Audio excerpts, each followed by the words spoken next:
नमस्कार एस्पायरेंट्स। आज के इस मास्टर क्लास विश्लेषण में हम एक ऐसे टॉपिक पर बात करने वाले हैं जो हमारे लोकतंत्र की सबसे बड़ी बहस है। चलिए सीधा मुद्दे पर आते हैं। आज हम समझेंगे कि हमारे संविधान को समय के साथ कैसे बदला जाता है और साथ ही लोकतंत्र की आत्मा को कैसे बचाया जाता है। ये सिर्फ एग्जाम के लिए नहीं बल्कि एक जागरूक नागरिक होने के नाते भी जानना बहुत जरूरी है। तो चलिए सीधा इस सवाल पर आते हैं। जरा सोचिए, क्या हो अगर हमारे देश का संविधान बिल्कुल भी बदला ही ना जा सके। मतलब जो नियम 1950 में बन गए बस वही चले। इससे तो देश की तरक्की पूरी तरह रुक जाएगी, है ना। लेकिन अगर इसे बहुत ही आसानी से बदला जा सके तो कल को कोई भी सरकार आकर हमारे लोकतंत्र की पूरी नींव ही हिला देगी। तो सारा खेल इसी बैलेंस को समझने का है। इसे ना अपने स्मार्टफोन के सॉफ्टवेयर अपडेट की तरह समझिए। जैसे आज की नई टेक्नोलॉजी, मान लीजिए एआई या डेटा प्राइवेसी, इन सबको कंट्रोल करने के लिए हमें फ़ोन में नए अपडेट्स चाहिए होते हैं। बिल्कुल वैसे ही संविधान को भी समय के साथ अपडेट करने के लिए एक बैलेंस्ड मैकेनिज्म चाहिए। अगर सिस्टम पूरी तरह से कठोर यानी रिजिड होगा तो हम हमेशा के लिए 1950 के दशक में ही फंसे रह जाएंगे, और अगर एकदम लचीला यानी फ्लेक्सिबल हुआ तो हमारे डेमोक्रेटिक राइट्स चुटकियों में मिटाए जा सकते हैं। आज के हमारे इस सेशन का रोड मैप कुछ इस तरह रहेगा। हम बात करेंगे बदलाव की आवश्यकता पर, संशोधन की 3 विधियों पर, सत्ता के महासंग्राम पर, फिर समझेंगे बेसिक स्ट्रक्चर के सिद्धांत को, कुछ बहुत ही माइलस्टोन अमेंडमेंट्स देखेंगे और आखिर में सिविल सर्विस एग्जाम के कुछ बेहद जरूरी फैक्ट्स। तो चलिए हमारे पहले मॉड्यूल से शुरू करते हैं, बदलाव की आवश्यकता। हमारे संविधान निर्माता ना बहुत दूरदर्शी थे। उन्हें पता था कि आने वाले वक्त में सोसाइटी की जरूरतें बदलेंगी। इसीलिए उन्होंने भारत के संविधान को किसी एक चरम पर नहीं रखा। ये कोई पत्थर की लकीर नहीं है, ये एक लिविंग डॉक्यूमेंट है, अंशतः कठोर और अंशतः लचीला। मतलब अगर कुछ बुनियादी बदलाव करने हैं तो एक बहुत ही स्पेशल प्रोसेस से गुजरना होगा, लेकिन अगर कुछ छोटे मोटे मामूली एडजस्टमेंट्स करने हैं तो वो बहुत ही साधारण तरीके से किए जा सकते हैं।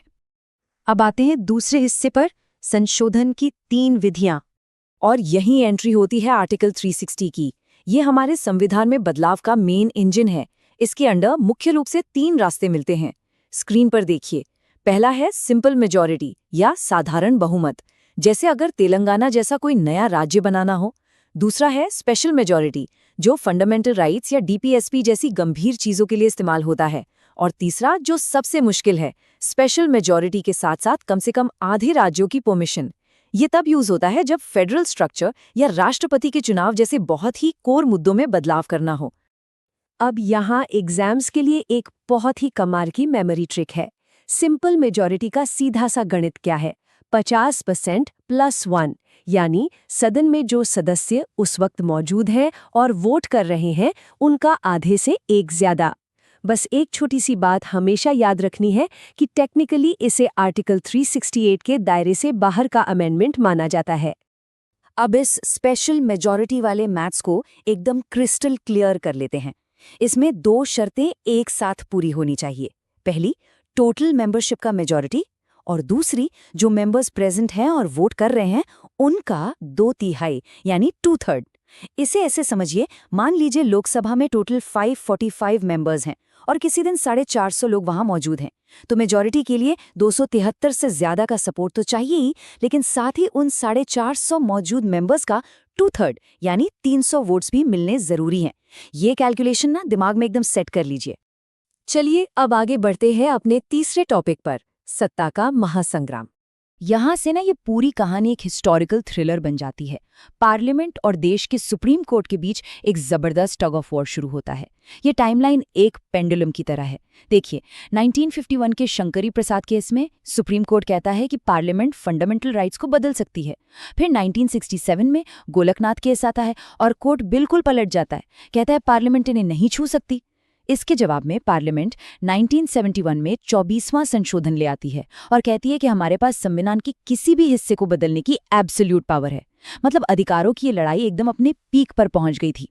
और इसी से हम पहुंचते हैं अपने चौथे और सबसे अहम हिस्से पर, मूल संरचना यानी बेसिक स्ट्रक्चर का सिद्धांत। तो इस भयंकर पावर स्ट्रगल का क्लाइमैक्स क्या था? 1973 का ऐतिहासिक केशवानंद भारती केस। यहीं पर सुप्रीम कोर्ट ने फाइनली एक लक्ष्मण रेखा खींच दी। सबसे क्रूशियल पॉइंट ये है कि इस बेसिक स्ट्रक्चर की डॉक्ट्रिन ने इस पूरी लड़ाई को हमेशा के लिए शांत कर दिया। सुप्रीम कोर्ट ने साफ कर दिया कि देखिए, पार्लियामेंट पूरे संविधान में संशोधन कर सकती है, उसमें कोई प्रॉब्लम नहीं है, लेकिन वो इसके फाउंडेशन, इसके बेसिक स्ट्रक्चर को नष्ट या ऑल्टर नहीं कर सकती। मतलब एब्सोल्यूट पावर पर अब हमेशा के लिए एक बहुत ही सॉलिड ब्रेक लग चुका था। तो सवाल उठता है कि ये बेसिक स्ट्रक्चर आखिर भला क्या है? कोर्ट ने कहा कि कुछ चीजें संविधान की आत्मा हैं, जैसे संविधान की सर्वोच्चता, rule of law, judicial review, हमारा फेडरल स्ट्रक्चर, सेक्युलरिज्म और सबसे जरूरी डेमोक्रेसी और फ्री इलेक्शंस। एक रियलिस्टिक एग्जाम्पल लेते हैं। मान लीजिए कल को कोई पार्टी बम्पर मेजॉरिटी ले आए और कहे कि बस अब से देश में कोई चुनाव नहीं होंगे, तो क्या होगा? सुप्रीम कोर्ट इसे तुरंत उठाकर बाहर फेंक देगा। क्यों? क्योंकि डेमोक्रेसी और चुनाव हमारे संविधान का बेसिक स्ट्रक्चर हैं, आप उसे नहीं मिटा सकते।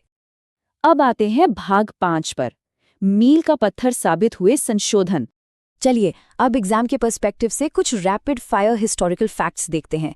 वैसे तो पहला और 7वां संशोधन भी बहुत हिस्टोरिकल थे, लेकिन 1976 का जो 42nd संशोधन था ना, उसका स्केल इतना मैसिव था कि उसे लिटरली मिनी कॉन्स्टिट्यूशन कहा जाने लगा। इसी अमेंडमेंट ने हमारे प्रेएम्बल में सोशलिस्ट, सेक्युलर और इंटेग्रिटी जैसे शब्द जोड़े, नागरिकों के लिए फंडामेंटल ड्यूटीज को इंट्रोड्यूस किया, और हाँ, पार्लियामेंट की पावर को सुप्रीम बनाने की एक बहुत बड़ी कोशिश भी इसी दौरान की गई थी। अब इस स्लाइड में जो सबसे दिलचस्प बात है वो ये है कि 1978 का 44वां संशोधन असल में 42वें संशोधन का एक डायरेक्ट सुधारात्मक कदम था, एक तरह का करेक्शन।